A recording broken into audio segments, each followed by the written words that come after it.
Donc, on est de retour avec Torch. Déjà, on commence par expliquer le code. Après, là, donc là, j'ai une fenêtre où j'ai lancé ce code plusieurs fois. Bon, là, vous pouvez voir des erreurs que j'ai eues, mais bon, ça va, c'est bon. D'accord. Donc, Torch, c'est une librairie de machine learning qui est faite par, si je me souviens bien, voilà, Facebook. C'est opposé à TensorFlow, donc je rappelle. Alors, là, on a deux autres librairies Python, CV2 pour OpenCV, NumPy. Et parlant de CV2, alors là, voilà sa page d'accueil, sa documentation en fonction des versions. Là, la version la plus récente c'est la 4.1.2 et là c'est donc un code bash que j'ai écrit pour automatiser l'installation d'OpenCV2. Voilà, là il reste juste pour vous lancer, s'installer pour Python et C++, c'est gratuit, c'est moi qui offre. Ok, on revient sur notre code. Donc là on commence par décrire une transformation. On transforme en tenseur et puis on normalise les valeurs pour éviter d'avoir de trop grandes valeurs, d'avoir dans notre cas de lecture des points sur notre image qui comptent pour une grosse valeur s'ils sont trop éclairés et qui tirent à peu près notre modèle à les considérer comme des points importants, qui entraînent que notre modèle est vu comme des points importants alors qu'il ne devrait pas. Donc on les normalise. Ok. Là on crée un train set à base du fashion means qui est un dataset créé par Zalando Research. Donc voici le GitHub, voilà, fashion means. On voit là on a là voilà tout ce qu'on utilise. Ok, voilà quelques vues, le dataset, le nombre d'images à l'intérieur du test set, on a 10 000 images, du training set on a 60 000. Je n'utiliserai pas les 60 000 parce que clairement mon ordinateur ne supporterait pas. Là on a les labels et la description. Le label est ce que c'est. Par exemple, ce qui est en position 0 ce sera un shirt ou un top, trouser, pullover, dress, coat, sandal, shirt, sneaker, bag, and ankle boot. Je sais pas ce que c'est qu'un ankle boot en fait. D'accord. Ça c'était pour la présentation du dataset main. Donc là on met en mode de load égale true. Ça veut dire quoi? Ça veut dire que si à cette position là le dataset fmin n'est pas encore présent, on le télécharge. Sinon on ne le télécharge pas et on continue. Vous aurez vu que je l'ai déjà, vous n'aurez pas le téléchargement. Puis on prend la partie train de ce dataset. On lui applique la transformation définition. De même, et là on fait un train loader qui nous permettra de télécharger un groupe d'images du training set. C'est-à-dire quoi? Là on a notre training set et là en fait de batch size c'est le nombre d'images qu'on veut. On veut 64 images par lot, on verra tout à l'heure. Le shuffle, on n'en fait rien pour le moment. La suite, on déclare le test set de la même façon, $true, train. Là, train égale false pour dire on veut la partie test set du dataset en fait. La transformation on applique la même, on prend un batch size de la même taille, bien qu'on aurait pu prendre un batch size d'une taille différente, ça ne nous créerait aucun problème. Là, on fera une image et son label. Et là on affiche le label de l'image. Donc là on peut, si je reviens sur un des anciens codes que j'ai lancé, là par exemple on a un label de taille 64. Donc là c'est 64. En fait, le label là récupère les 64 éléments. Souvenons-nous du batch size qui vaut 64. Les 64 valeurs possibles d'un batch size, il nous les affiche rapidement. D'accord. Ok. Après ça, on définit notre modèle.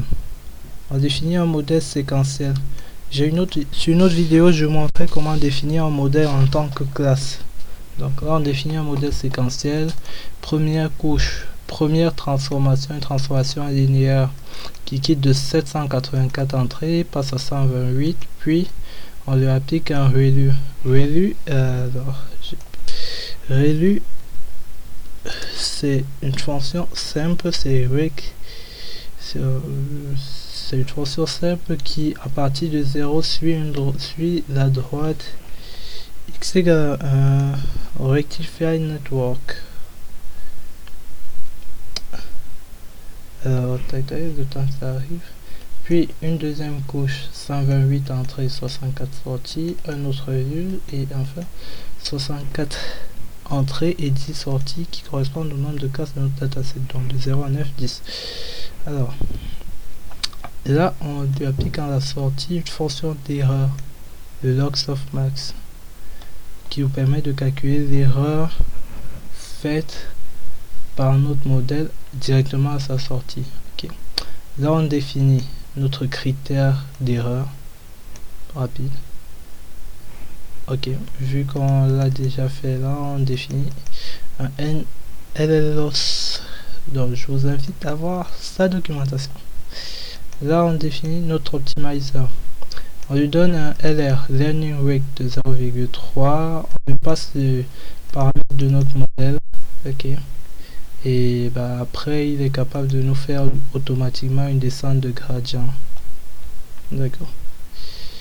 Epoch, c'est le nombre de c'est le nombre de tours qu'on fera dans notre boucle d'apprentissage. Là j'ai mis un 1. On ne devrait pas avoir quelque chose de très précis avec 1. Ok. On se rend bien compte au niveau de la partition. Bon, avec un epoch égale 1, ça va.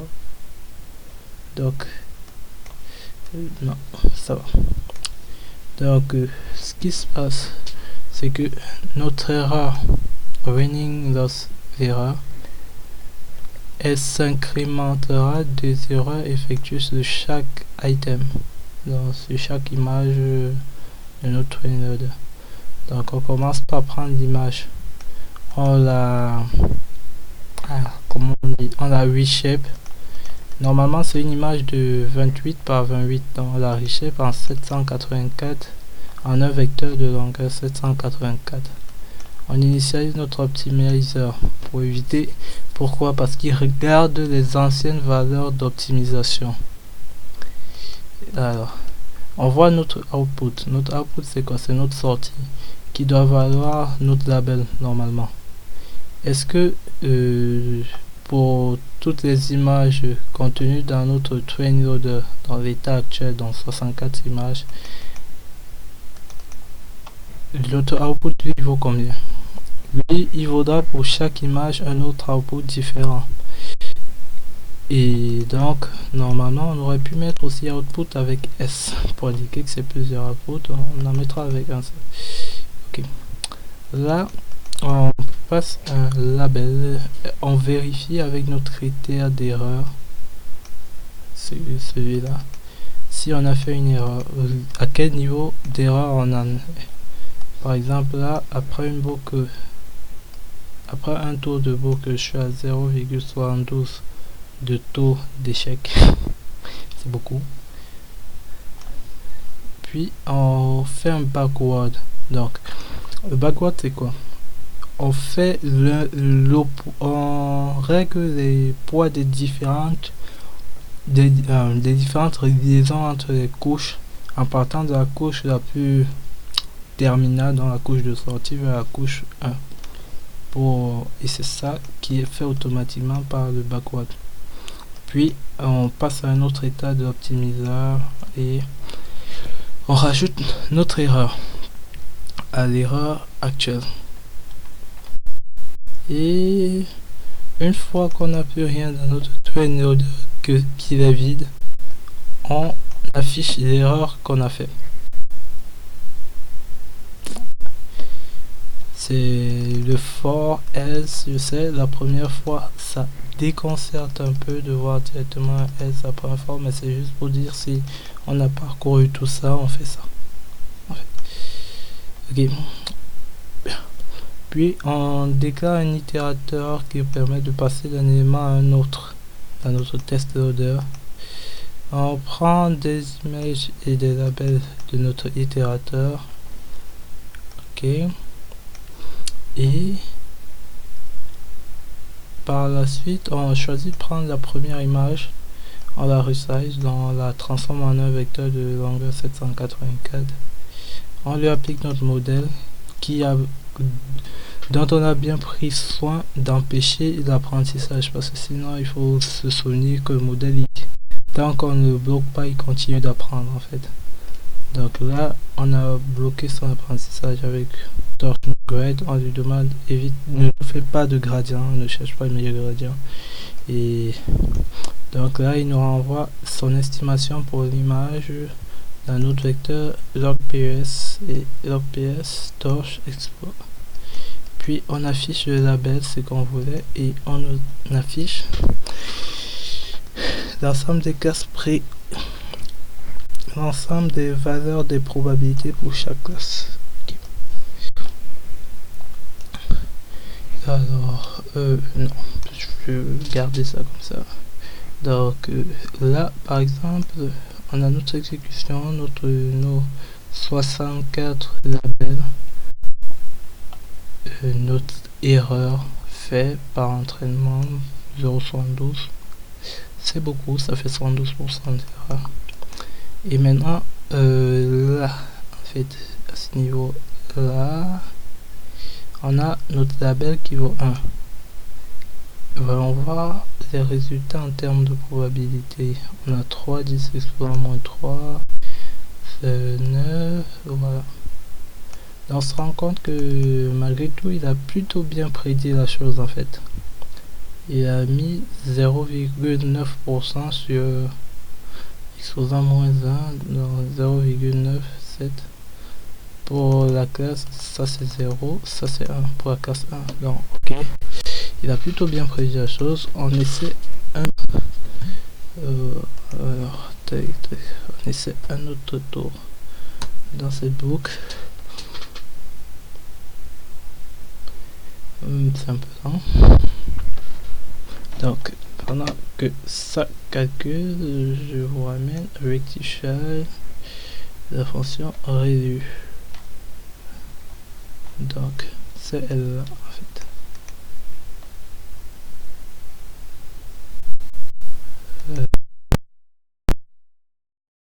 Redo aussi.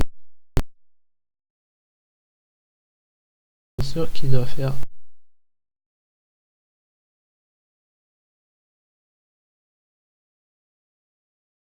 ne plus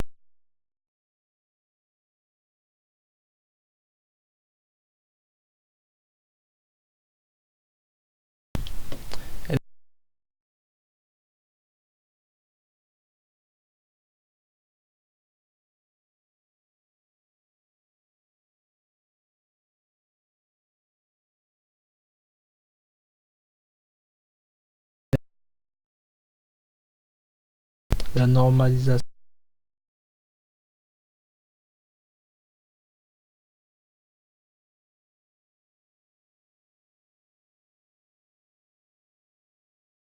du fenêtrage fixe,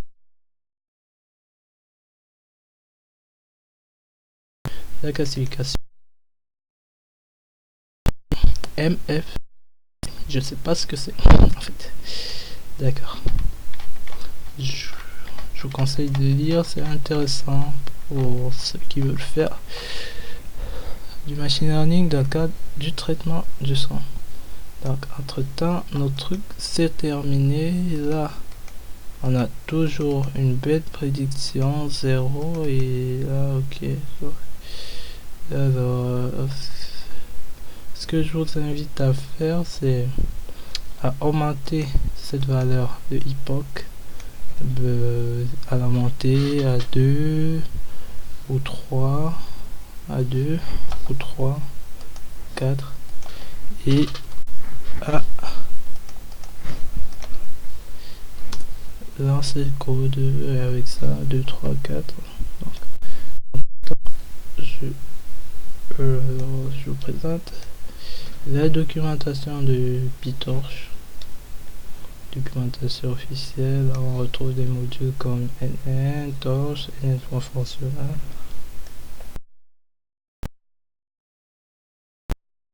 Qui a une documentation en C++.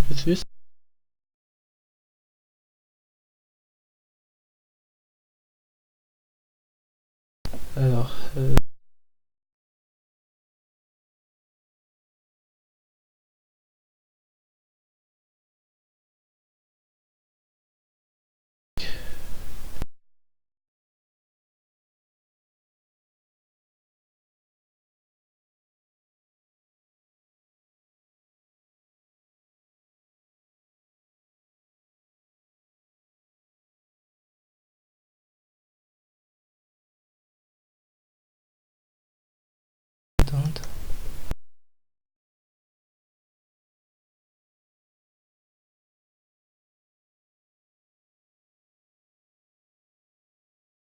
on a eu le premier.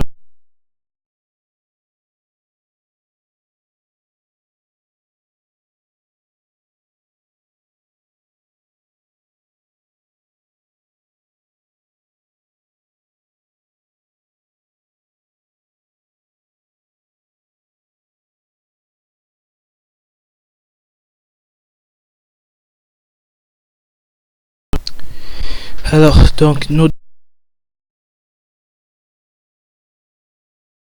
avec au final 45% du taux d'erreur, plus on va avancer, plus ce taux va diminuer, mais après un moment, il va commencer à augmenter. Il commencera à augmenter parce que quoi? Parce que plus on entraîne le modèle avec des données, plus on le fait tourner pour qu'il s'adapte à ces données, plus on va se retrouver avec un modèle fait pour ces données en fait. Il sera capable d'identifier ces données mais pas d'autres. Voilà. Donc en dessous de la vidéo je mets tous les liens que j'ai cités et je vous souhaite une bonne semaine.